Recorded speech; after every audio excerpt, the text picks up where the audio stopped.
Welcome to Generations at Work, where our goal is to build bridges and not walls between the different generations in the workplace.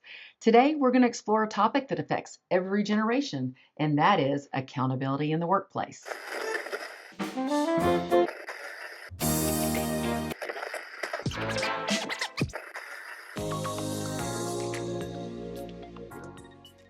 Before we get started, if you're interested in learning more about how to lead different generations in the workplace, or perhaps you want a workshop or coaching for your teams, please visit maxwellleadership.com/generations at work. We also have an added value to you. We have created a downloadable free Generations at Work playbook that you can access at maxwellleadership.com/generations at work. I'm your host, Susan Davis, and with me today, our generational expert, Dr. Tim Elmore. Dr. Tim Elmore is an international speaker and author of A New Kind of Diversity, making the different generations on your team a competitive advantage. And you can pick up that book at maxwellleadership.com. And that's really, again, what we want to talk about in this podcast. How do we make your team a competitive advantage? Welcome, Tim. Thanks, Susan. Great to be with you. Always good to be with you. Always great to be with you too, Tim. So here's the truth. Accountability means different things to different people. Ask my children about this, right? And when those people span four different generations, the gap in expectations and values and communication can create some serious problems in our workplace. So whether you're leading a team or working within one, we are trying to elevate our own performance and understand how accountability is perceived across the generations. It's not only helpful, it's critical as we move forward as leaders in the workplace. So let's just jump in, Tim. How do you find accountability in today's multi-generational workplace? Yeah. Well, I'm going to start with a simple working definition that I think would work for any generation, but you're absolutely right when you say we look at it very differently. And by the way, if I'm a Gen Zer at work, the youngest team member, I might look at accountability from my boss if I think he or she distrusts me in a negative way, only because of the distrust. It's what we talked to David Yeager about the other day, the enforcer mindset, the mentor mindset. So here's my simple working definition. It's something you could look up anywhere. It's the acceptance of responsibility for your own actions and decisions and the willingness to be transparent. So let me say that again.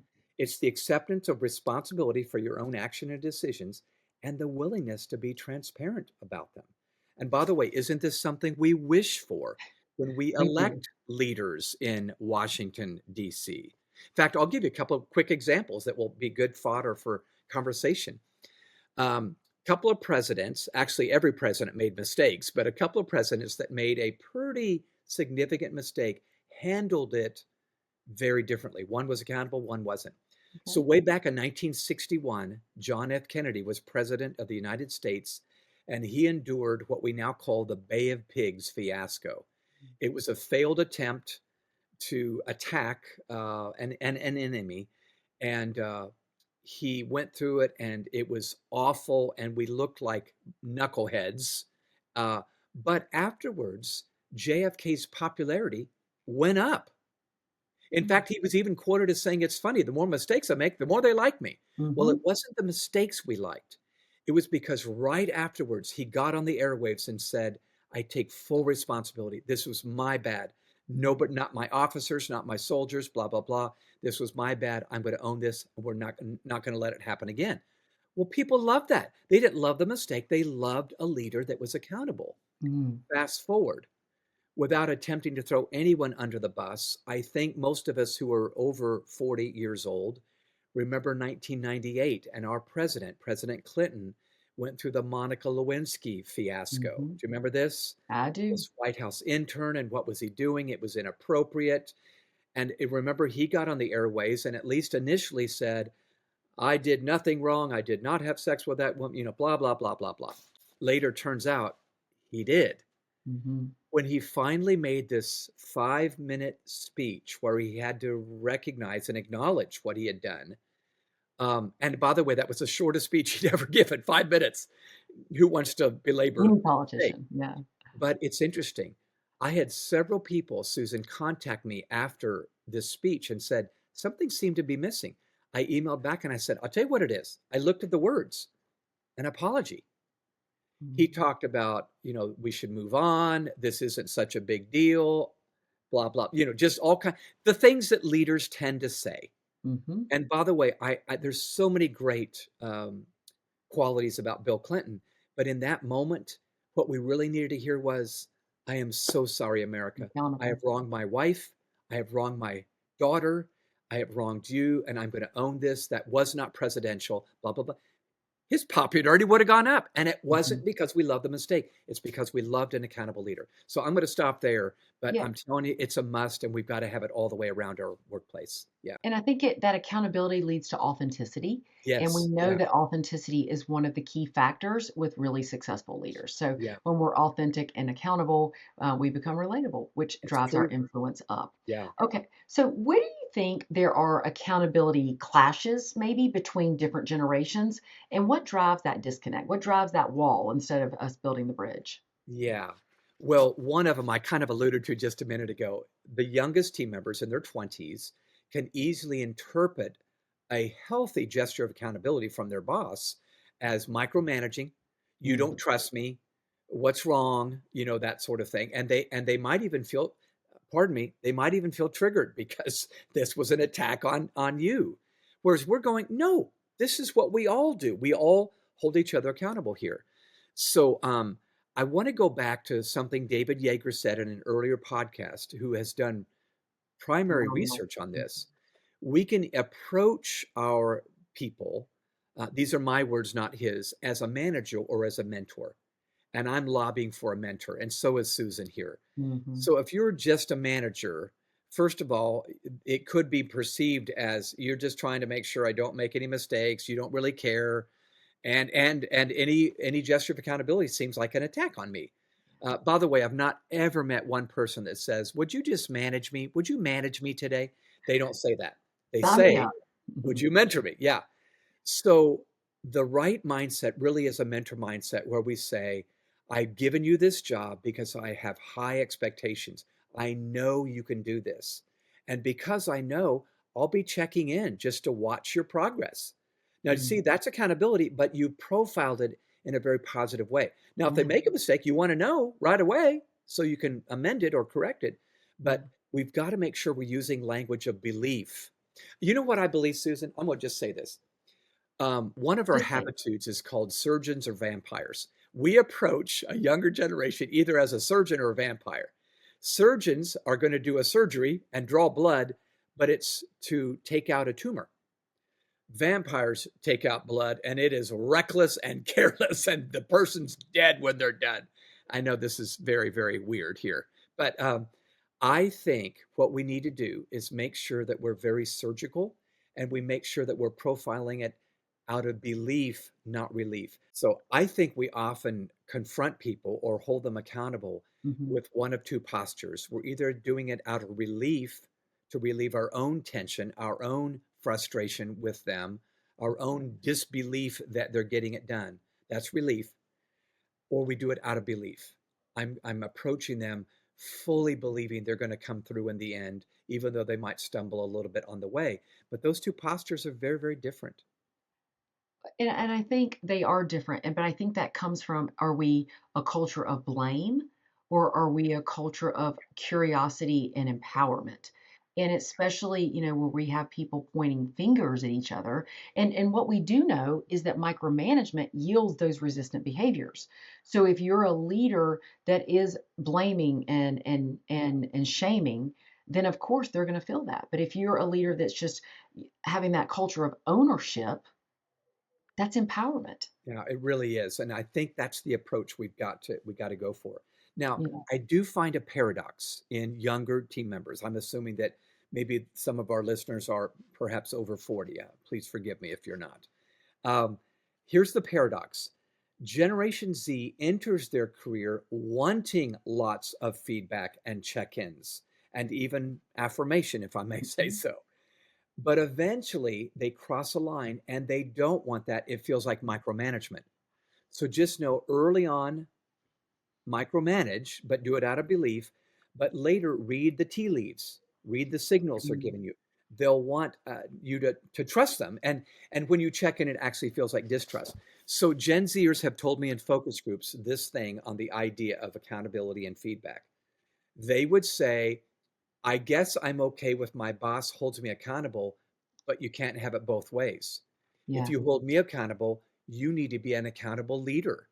We just talked about Mm, JFK and Bill Clinton, yeah. and there was a little bit different feeling from the followers from both Mhm. of those. So leaders, I know this should go without saying, but if you hold others accountable, make sure you're You're communicating doing with it too. your visibility and your verbiage. I'm willing to be held accountable myself. Yeah. Yeah, as John would say, people do what people see, Yeah, right? that's right. It's That's so right. true. Yeah. So let's start with the boomers here a little bit. Okay. So boomers come from that, let's just get it done. This is the way we do it, right? They have that mindset. How does Yeah. that influence how they give or receive accountability? Because I do think there's some differences, Yeah. especially giving and receiving with boomers sometimes. Yeah, I do too. My belief is, Susan, and again, this is just me, but my belief is that this mindset, get it done, only works if it's paired with a mindset, management by objective.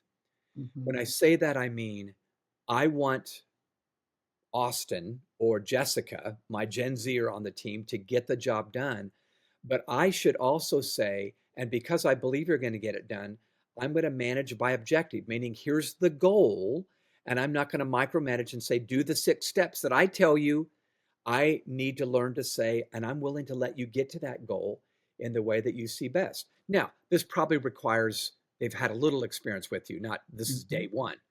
But I feel as though we can have a get it done mindset if we also have, I'm going to let you get to that goal. But now be sure and get to the goal. One of our habitudes is called clean windows. And here's what we say in the habitude. When you say clean windows, is clean a verb or an adjective? Meaning, are you saying clean Hmm. the windows and here's how to do it? Or are you saying in the end, I want some clean windows. You can get to it however you want, but just make sure at the end, I got clean windows. They love to be trusted like that. So, and I don't know, this is a parenting principle as well as a leadership principle, but I think we need to trust them a little bit more as they show they're trustworthy. Okay, and parenting is leadership Yeah, for sure, for sure. yeah, no So doubt. I recently working with a team, and uh, the supervisor or the leader was younger than some of the people on the team, Yeah, and and probably right at the boomer age. And oftentimes, and we talked about this earlier, the mental health, feeling he's irrelevant, he's yeah, feeling, attacked when he's held accountable, and those things. So, how can leaders hold those boomers, the older maybe, and maybe it is even somebody that's just a Gen Z to a millennial or millennial to an Xer, whatever it is. But yeah, how can we hold them feeling that accountability without that disrespect of experience because they've had so much experience, but yet we're younger than them, but we need yeah, to hold them accountable, but we don't want it to seem like micromanagement or disrespect. no doubt about it. How do we do that? Yeah, this is a growing number. More than half of millennials are now saying, I'm in a leadership position. And Yeah. of those more than half, most of them say, and I'm leading people that are older than me. Susan, I'm going to say something off the record. We need to do a whole podcast on this one, leading generations that are older than you, Ooh, that's a where good you're one. now feeling like I could be their daughter or their son, and yet I'm telling my dad or my grandpa how to do this. So, a couple of things. I just did a blog post on this, and I'm going to just kind of summarize what I said in the blog post. First, let me say, I remember being in a situation like this with John Maxwell. I was in my 20s. He was clearly my boss, but he had put me in charge of a couple of things that now I was running point. And Hmm. I noticed that we were doing something that he had initiated that I thought, I think there's a better way. Well, you can imagine this is John Maxwell. Dr. John C. Maxwell, you know. So I'm thinking, I am in no way, shape, or form willing or able to lead this guy. But here's the steps I followed. Number one, I knew I had to lead with humility. Hmm. So I don't come in saying, here's what we got to do. Just write it down, buddy. Hmm. I want to go in with humility, saying, gee, I'm going to need you to weigh in on this. You have so much more experience than me, but here's what I think might need to happen, or here's how I think we need to get to the goal. Humility is going to make a huge difference on their receptivity of my Hmm. leadership. Secondly, uh, make the mental jump. If you're in charge of someone older than you need to promote yourself mentally and say, I am the leader. I don't need to shirk or shrink from that. role, if I'm the leader, I need to step up and wear the pants. So Mhm. humility, yes, but don't be afraid to step up and make that mental jump. Mhm. I would say meet quickly if you're in charge of someone older to clarify expectations.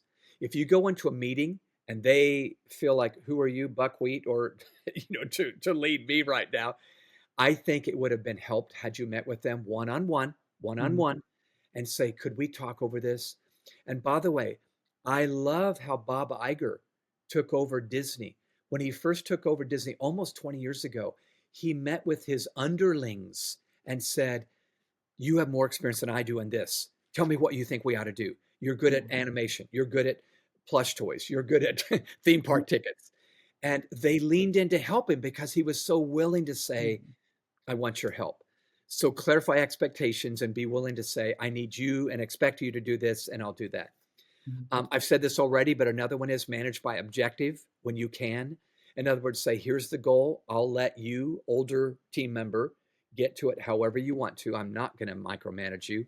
Yeah. And then a couple of others. One, get alignment one on one. Whenever you feel like there's misalignment, I feel like it's always wise to get one on one. Nobody's listening, so nobody has to put on a show for others, and make sure in that one meeting you're getting some alignment.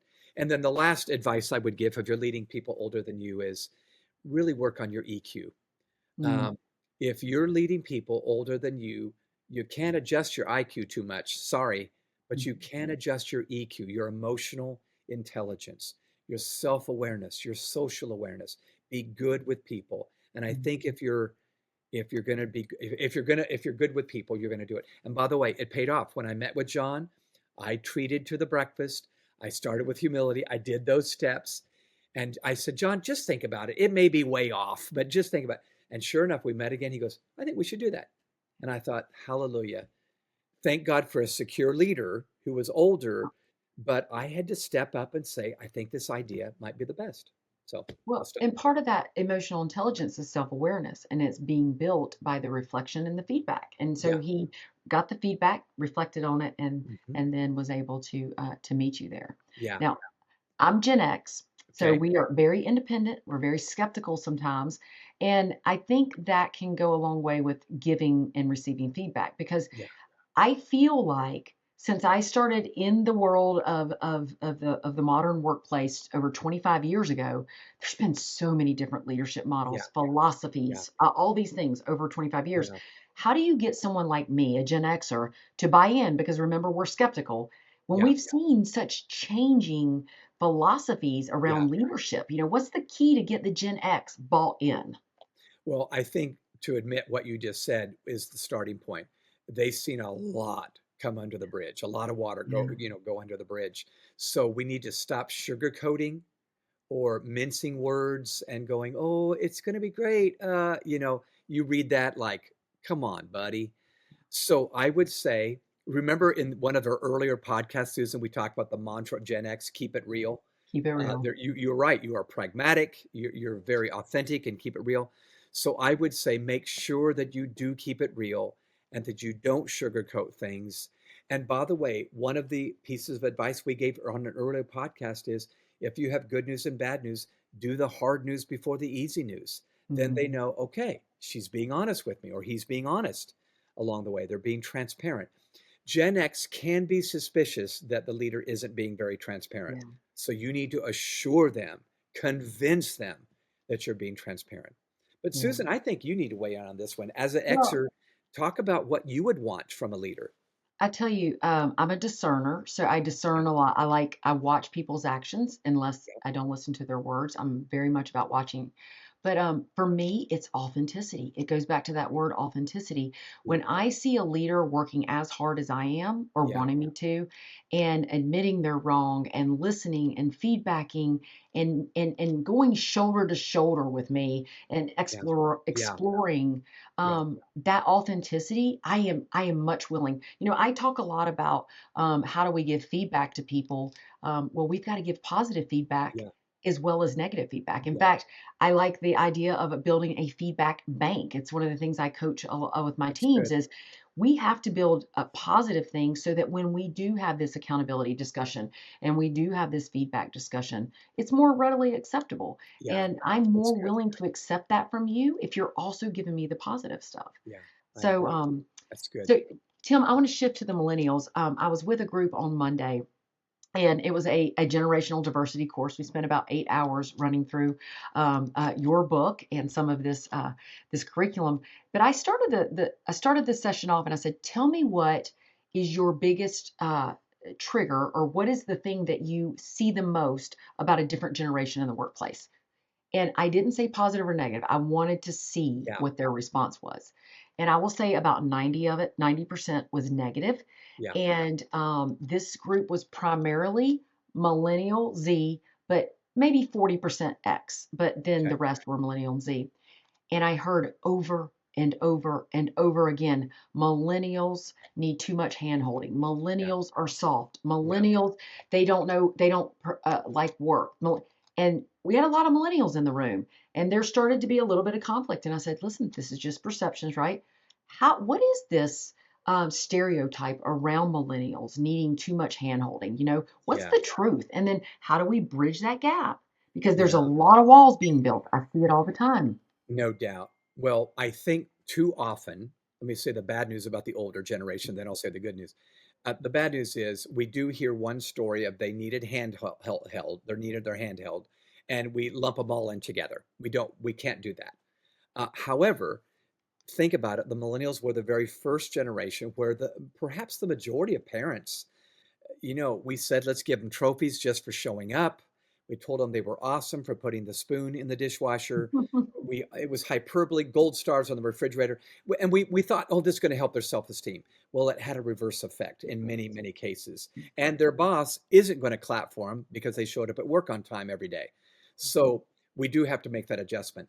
Susan, I don't know if I ever told you this, but there is a company that I have consulted with, and I talked to the vice president of HR, who said we had to hire praise consultants from the outside because we couldn't give enough affirmation and couldn't hold enough hands along the way for the young team members. And I thought, oh my gosh, that's not a long-term solution. You can't keep hiring 1099s to give praise to Yeah. the team members. So let me say a couple of things, I think. I think leaders need to demonstrate to younger generations that we're willing to move from a gatekeeper style to a guide style. So, old style leadership, we were gatekeepers. And what I mean by that is we had all the power. We were C suite leaders. We had all the power. We were the gatekeepers of all that came and left the town, okay, so to speak. The guide style knows, ooh, they don't need a gatekeeper. As we said before, a musician doesn't need a record label to post their music. An author doesn't need a traditional publisher to write a book and publish it on Amazon or whatever. Don't. So the gatekeeper is fast departing. And what I think millennials and Gen Zers, for that matter, are really Mhm. looking for is a new style where we're guides, not gods, not Mhm. gatekeepers, and willing to, as you just said, to walk alongside of them. Now, we need to run point, but we're relational. We do want results, but we get to those results through building good, strong relationships. Mhm. Trust is the currency of our day today, and I think we're just going to have to build that. Yeah, I like that. Which leads me to the thought about trust is trusting in a hybrid, work environment. So what kind of challenges, and I feel like I'm hearing it in the field right now more with that are unique to Gen Z, some millennials, but this is any generation, of course. But yeah, what accountability challenges are unique in hybrid or remote work environment?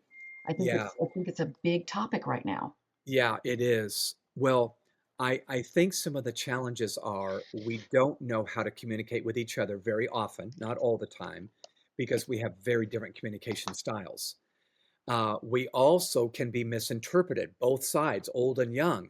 So we, as older generation leaders, might say, "Oh, I need to go hold that person accountable," and we think it's a neutral gesture to get productivity, and they feel attacked because they don't believe that we believe in them.